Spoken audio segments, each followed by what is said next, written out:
professoras suas, e Inglaterra? Inglaterra, a Larissa me mostrou acerca de um trabalho que a senhora tem no Sim. YouTube. Eu assisti o documentário. Eu acho a coisa mais incrível Eu comecei a do assistir mundo. o documentário do Altar no Lar. Altar no Lar. E o primeiro episódio que vocês falam sobre avivamento, o pastor Flávio, ele fala uma parte que aquilo me pegou, assim. Que ele fala que a questão da ausência de Deus nos lares hoje em dia. E lares cristãos, né? Que hoje nos lares Deus não é a prioridade mais. As pessoas não têm mais essa prioridade de preparar os filhos. Então, assim, existe uma ausência de Deus dentro dos lares. E aquilo, eu até mostrei pro Rafael, eu falei, Vida, olha isso daqui.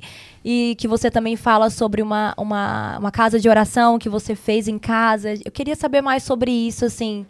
Como que foi isso? Então, quando nós chegamos na Inglaterra, foi um desafio muito grande sair desse ativismo. Sim. E nós fomos para um lugar que eu falo que foi uma isca de Deus, né? E nós somos para um projeto de uma casa de oração ligada a Israel. E quando nós fomos nesse contexto, nós chegamos lá assim, não tinha nada para fazer. Meu Deus. Eu não tinha trabalho. Gente, eu nasci na igreja, né? Eu tinha a veia bleana na época, nasci trabalhando. Então, assim, eu não tinha trabalho, eu não tinha serviço. Então, aquilo me consumiu não ter serviço. Eu me senti completamente inútil. Então, eu falava assim, ok, só meu marido vai trabalhar aqui de uma forma braçal. E não só por causa do trabalho em si. Eu não sabia o inglês, só ele. Então, sabe quando Deus falou assim, ok, você vai ficar quietinha aí agora, você não sabe a língua e não tem trabalho para você. Eu me senti completamente inútil. Deus, o que eu vou fazer? E o local que eu queria também, eu não queria estar. E eu me lembro de uma situação que eu cheguei no meu esposo chorando, né? Nada de romanceando. Eu cheguei mesmo, sacudi ele e falei assim, por favor, fala que você errou. Fala que Deus não está nesse negócio. Porque assim, eu não estou entendendo. Isso aqui não tem nada a ver com o que eu sou acostumada. Fala que está errado, a gente pode voltar para trás. Meu Deus. E tinha simplesmente assim, só 4 dias que nós estávamos na Inglaterra. Nossa! Pra vocês terem um nível. Não, agora eu quero ouvir do pastor Flávio. Era para nós irmos para uma casa, tinha todo um contexto. E chegou lá os trouxis, né? A gente foi para um contexto bem inglês. Tinha toda uma documentação, tem muita burocracia, porque não foi feita aquela burocracia que não era por nós, pelas pessoas que nos levou. Então nós fomos parar numa cabine house. A gente saiu de uma casa na época, 3 andares na Holanda, tudo. Estávamos na igreja, tínhamos o trabalho e tudo certinho, entregamos. Renunciamos tudo, porque o Senhor falou que a gente... Na verdade, antes disso, o Senhor já falou que a gente ia perder tudo. Nós estávamos um dia na Holanda e estávamos já em casa, tocando, adorando meus meninos. O Gabriel tocando as latinhas dele enquanto o Flávio tocava o piano, o Arthur com a cordinha. E a gente já ficava naturalmente ali ao redor do Flávio. Acho que no documentário tem algumas cenas dessa. Tem algumas cenas, sim. E daí... Eu me lembro que o Flávio parou de tocar e ele ia subir e falou assim, amor, eu quero te falar uma coisa. Deus me falou assim que a gente vai perder tudo. Eu falei, o quê? Eu vim de um contexto que a minha linguagem foi assim, Deus te honra quando Deus te dá. Né? Hoje, Deus me honrou hoje, olha aqui que eu tive o carro, olha a casa. Olha a casa aqui. Eu preciso confessar, eu vim desse contexto. A gente também.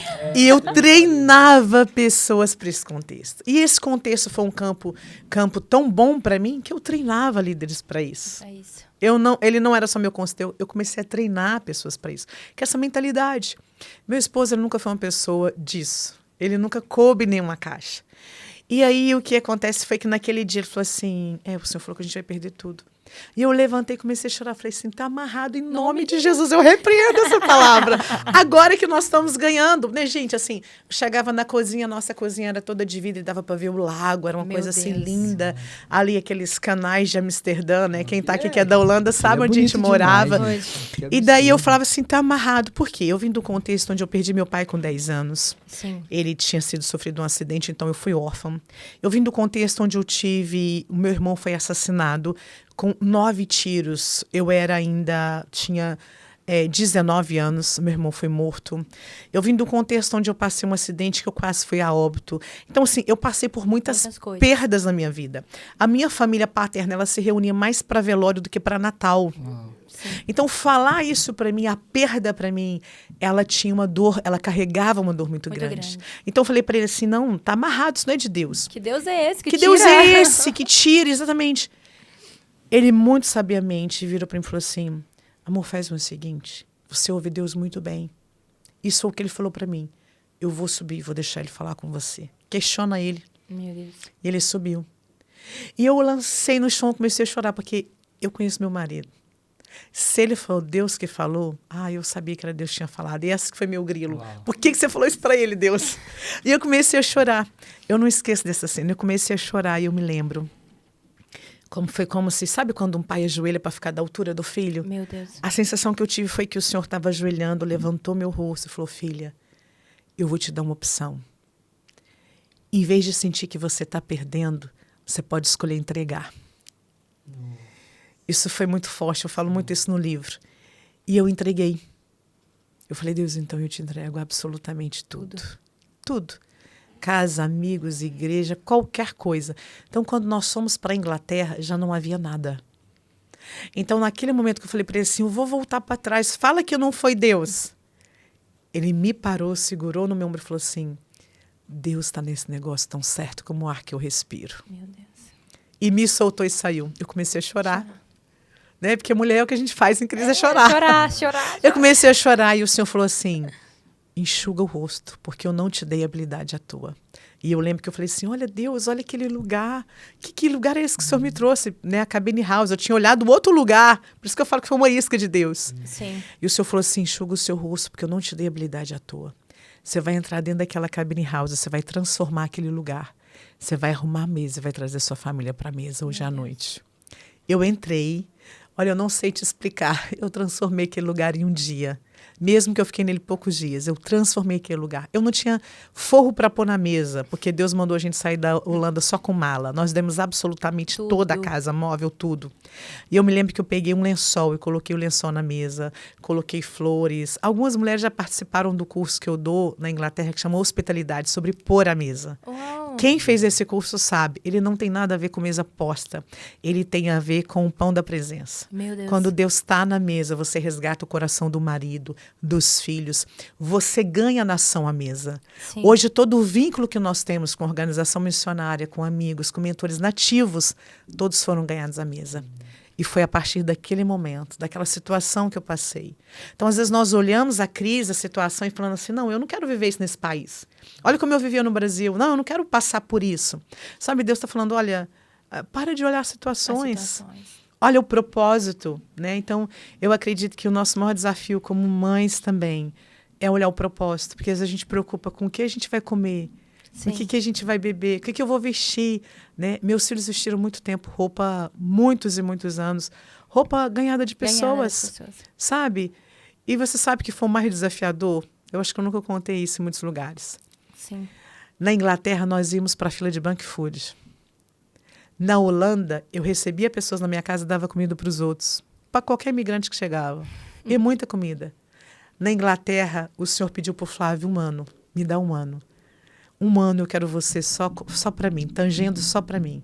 Ele obedeceu e deu esse 1 ano só para o Senhor. E nós passamos situações difíceis, mas ele obedeceu e isso gerou muitos frutos dessa obediência. Mas eu me lembro que teve situações que a gente teve que ir para a Bank Food. E eu me lembro de uma situação que eu estava esperando uma cesta básica num lugar na Inglaterra. E eu imaginava, gente, o que a liderança, meus amigos, pessoas que eu conheço, vai pensar se eles souberem, tipo assim, na Inglaterra, num banco de alimento. E eu começava a chorar e era frio. Eu me lembro que descia aquelas lágrimas, assim, as lágrimas eram quentes porque estava frio. E eu chorava, eu falava, Deus, o que o Senhor está fazendo? Eu não estou entendendo. Eu não preciso disso. Eu podia ligar para minha família no Brasil tem dinheiro. E eu podia voltar para Amsterdã e tanta coisa. E o Senhor falou assim, você me entregou tudo, você não tem opção de volta. Meu Deus. E eu comecei a chorar, eu falei assim, Deus, mas o Senhor podia fazer diferente. Alguém podia entregar comida na minha casa. Sim. Sabe, bater na porta. E Deus fez isso muito. Atrás? Por que eu tenho que passar essa fila? Meu Deus. E eu me lembro que o Senhor falou assim, filha, olha para o chão. E eu olhei. E o Senhor falou assim, nunca mais pega a sua reputação de volta. Meu Deus. E eu me lembro que o Espírito Santo de Deus falou assim, o Senhor colocou sua reputação no chão, nunca mais abraça ela. E aí, naquele momento, eu falo que eu sou uma pessoa que eu entendo tudo muito rápido, eu sou uma esponja, eu sugo tudo muito rápido. Rapidinho. Quando o Senhor falou aquilo, eu continuei chorando. Mas não foi um choro mais de tristeza, foi um choro assim, Deus, obrigado, eu não sei o que o Senhor está fazendo. Dói, eu não sei esse processo, mas eu quero te falar muito obrigada, porque eu estou me sentindo tão amada, tão especial. O Senhor está aqui. Porque o Senhor está me esmiuçando e eu Deus. só tenho uma convicção. O Senhor está me preparando para uma grande obra, para algo grandioso que não tem a ver comigo. Porque para ser algo tão grandioso só pode ter a ver com o Senhor. Sim. Então, é isso. Eu acredito que nós precisamos preparar. Todos os meus filhos viram esse processo. Sim. Nenhum deles foram ocultos disso, sabe? Eu acredito que algo importante na maternidade, para os pais, para as mães, é você não esconder os processos dos seus filhos. Sim. Sabe, filho, pai, hoje não tem filho, não tem, mas o Senhor vai prover. E com certeza Deus está fazendo algo grandioso, vamos ver o que Deus tem. Mas também eles presenciaram pessoas deixarem envelope na nossa porta com um valor do aluguel de 3 meses. Uau. Já viram pessoas que são missionários depender de mantenedores chegarem em nós e falar assim, pastor, enquanto sou, porque um dia meu esposo foi chamado para estar em Israel representando a igreja brasileira. Ele era o único brasileiro. Sem cuidar de igreja brasileira. Nesse processo escondido, ele foi levado pela igreja de Singapura para representar a igreja brasileira. E a gente estava lá sem salário, sem comida, sem nada. E chegou uma missionária que dependia de mantenedores e falou assim, olha, Suzy, eu estou vindo aqui para falar que esse mês eu vou cobrir as compras de vocês e o salário e o aluguel. Eu falei, não, como assim?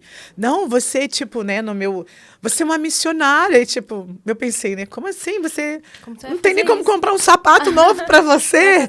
Eu, não. Ela falou assim, não, eu não estou te perguntando, eu não estou fazendo por sua bondade. Estou fazendo porque Deus mandou e eu sou obediente. Eu falei assim, tá bom. Né? Então, eles também viram esse processo. Meu filho do meio, ele testemunhou algo que fez uma pessoa amiga minha assim ficar. Eu falei assim, eu lembro um dia que eu estava com muita vontade de comer uma bolacha, muita vontade. E eu via meus pais orando por coisas, então eu subi e falei assim, Deus, eu queria uma bolacha, eu queria um biscoito hoje. Então, eu lembro que nesse mesmo dia, uma amiga nossa também, pastora, ela foi lá em casa e levou uma cesta. Eu não pedia para ninguém cesta, não pedia ninguém nada, ninguém sabia. Era assim, do nada. Ela falou assim, eu fui no supermercado comprar umas coisas, quis trazer umas coisas, mas não é compra básica. E nós tínhamos a compra básica. Compras de besteira. E tinha várias bolachas que o meu filho gostava. Sabe, então eles viram esses cuidados. Sim. Sabe? E o investir na maternidade também, um processo do altar no lar que foi muito importante foi... Nós nunca compramos para os meus filhos o contexto do que o mundo achava que eles precisavam. Nós comprávamos para os meus filhos aquilo que fazia parte do que era propósito deles. O meu filho um dia estava em casa e falou assim, mãe, tem um monte de gente na escola que tem celular. Eu falei assim, ok, eles têm, mas você não tem que ter ainda. Você tem 14 anos. Eu busco você na escola, você não precisa de celular. E isso eu não estou falando de muito recente. E daí ele pegou e virou, o outro chegou em casa uma outra vez e falou assim, mãe, esse tênis aqui já tá velho. Ok, filho, a gente vai comprar um tênis, mas não agora. Então a gente preparava eles.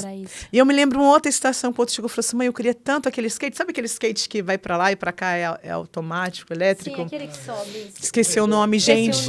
Se meus filhos sabiam, eu não falei esse nome. Mãe, até hoje você não sabe falar esse nome, mas enfim. A gente sabe. E os amigos tudo brincando, e eu vi que os olhos dele na base brilhavam, porque algumas pessoas tinham. E um dia minha mãe chegou em casa do Brasil e falou assim, eu vou dar pro Gabriel esse dinheiro para ele comprar isso. Eu falei para ele assim, filho, deixa eu te fazer uma pergunta. Sua avó te deu esse dinheiro?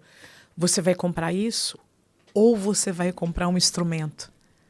Porque você queria uma bateria elétrica. O que você vai comprar?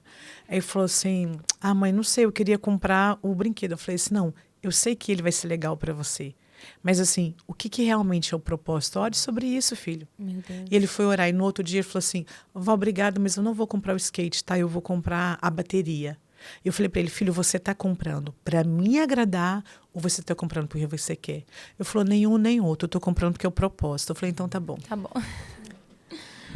Tá bom ou quer mais, Daniel? Depois dessa aí... Então, eles foram comprando. Então, a casa, o altar no lar, foi sendo gerada porque as pessoas chegavam na minha casa e viam uma casa cheia de instrumentos. Sim.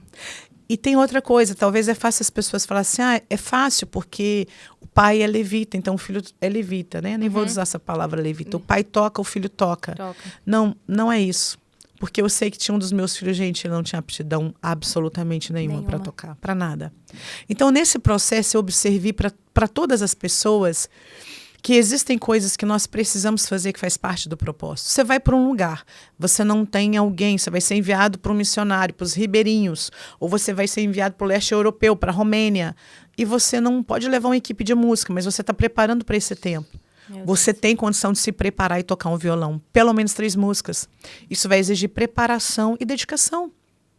Então você precisa fazer. Por quê? Porque faz parte do propósito. Sim. Uau. Então, assim, hoje todos eles tocam. E eu sei que eles influenciaram muita gente. A gente não precisou de ir em rede social para influenciar pessoas. Hoje eu sei que tem muitas pessoas que talvez têm mais relevância na rede social, muito mais do que nós.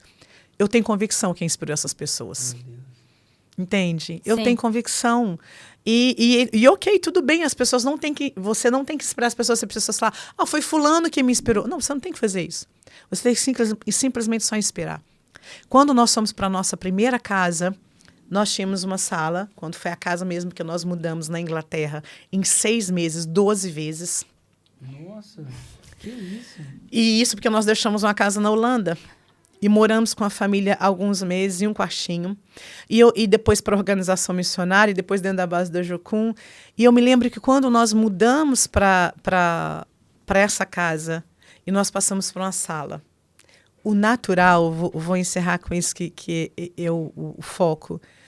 O natural é eu olhar e falar assim, uau, essa sala aqui vai ser a sala de TV? Porque a sala de TV é a sala mais desejada da casa, confortável. Uhum. Como nós nos transitamos e movimentamos muito, a gente não tinha tempo para TV. Então isso ajudou muito a gente se desintoxicar muito. E eu me lembro que quando a gente passou para aquela sala, o Senhor falou assim, eu quero a primícia dessa casa. Aí eu olhei para essa sala, o Senhor falou assim, essa sala vai ser a sala de oração. Meu Deus. Então nós preparamos toda aquela sala para ser uma sala de oração. A lareira, o ambiente, os quadros proféticos, colocávamos sofá, colocávamos instrumentos.